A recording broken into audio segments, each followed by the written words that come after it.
Olá! Hoje a gente vai dar uma olhada mais de perto em alguns trechos de O Sol é para Todos, da Harper Lee.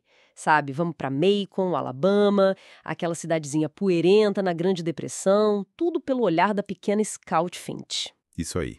E os trechos que a gente tem aqui mostram a Scout, o irmão dela, o Jim, e o pai Atticus Finch, que é advogado. Eles estão ali navegando numa comunidade cheia de tradição, né? Mas também com divisões sociais bem marcadas e uns mistérios. Uhum. Mistérios que a infância tenta decifrar, né? Confrontando esse mundo adulto cheio de complexidade, preconceito. Exato. E a nossa ideia aqui é tentar tirar as lições, os momentos mais fortes sobre justiça, sobre preconceito e sobre a natureza humana mesmo, que aparece nesses pedaços da história. Vamos começar, talvez, pela figura mais enigmática, o Arthur Boo Radley. Ah, o Boo Radley. Com certeza. Para as crianças, ele é quase um fantasma, né? Aquele vizinho que nunca sai de casa. A casa Radley dá medo e as histórias sobre o Boo, alimentam a imaginação e o medo deles. Lembra daquele desafio do Jam de ir lá tocar a casa? Lembro, sim. E é fascinante, sabe? Como essa figura que ninguém vê acaba virando um espelho para os medos e preconceitos da própria cidade. As crianças, é claro, no começo refletem isso. O Boo é o desconhecido, então deve ser perigoso, né? Pois é, mas aí a coisa começa a mudar um pouquinho, né? Por causa daqueles presentes que aparecem na árvore perto da casa Radley. Ah, sim, os presentes. Coisinhas simples, né? Tipo bonequinhos de sabão parecidos com eles, um relógio velho, umas moedas. Pequenos sinais, assim, que sugerem que tem alguém observando, talvez. Talvez querendo algum tipo de contato. Exatamente. São tentativas muito tímidas, né? De alguém que está completamente isolado do mundo.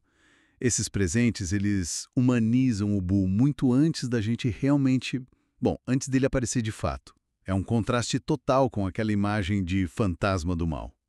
Mostra que tem uma pessoa ali, sabe? Atrás dos boatos. E fazendo um contraste direto com esse mistério todo do Boo, a gente tem o Atticus, o pai.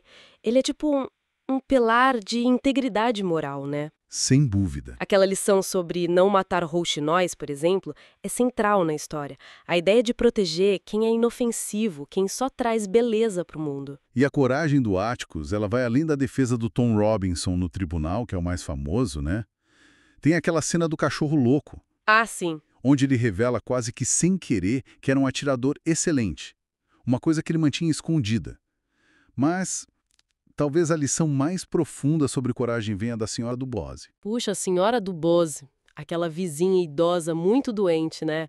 O Atticus obriga o Jem a ler para ela como castigo. Isso. Mas depois ele explica pro Jem que ela estava lutando, sabe? Lutando contra o vício em morfina antes de morrer.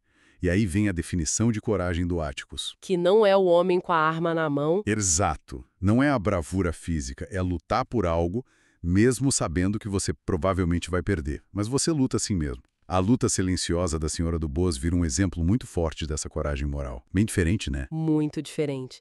E falando em diferenças, os trechos também mostram bem a estrutura social de Maycomb, que era bem rígida. Os Cunningham, por exemplo, agricultores pobres, mas com muito orgulho, né? Pagam o Atticus com nozes, lenha. Sim, com o que eles têm. E no outro extremo você tem os Ewell, vivendo totalmente à margem da lei e das convenções sociais.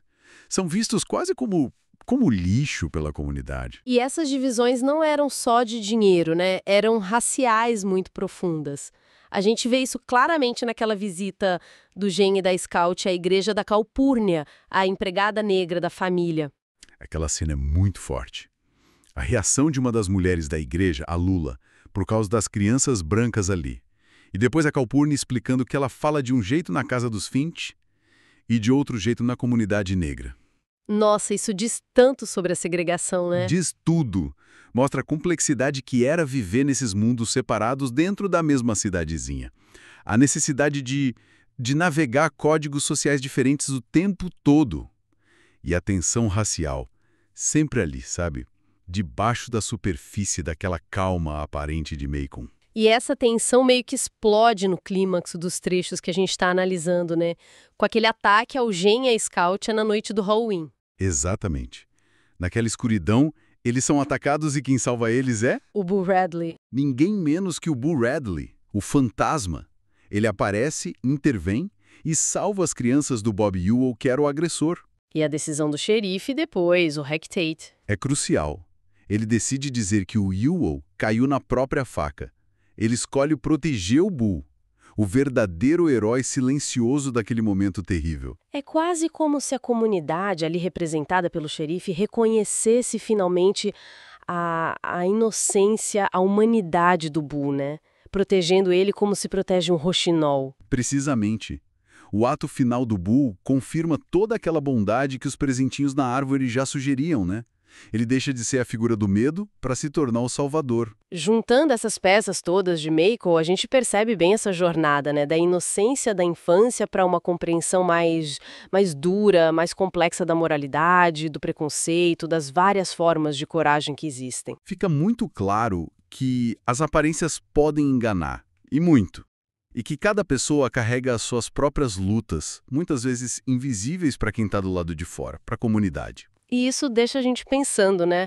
Quantas vezes, talvez como o pessoal lá de Macon, a gente forma opinião sobre os outros com base em fofoca, em primeira impressão, sem tentar enxergar de verdade a pessoa por trás. Como fizeram por tanto tempo com o Arthur Radley, que começou dando presentinhos e terminou dando às crianças o maior presente de todos, a vida dela.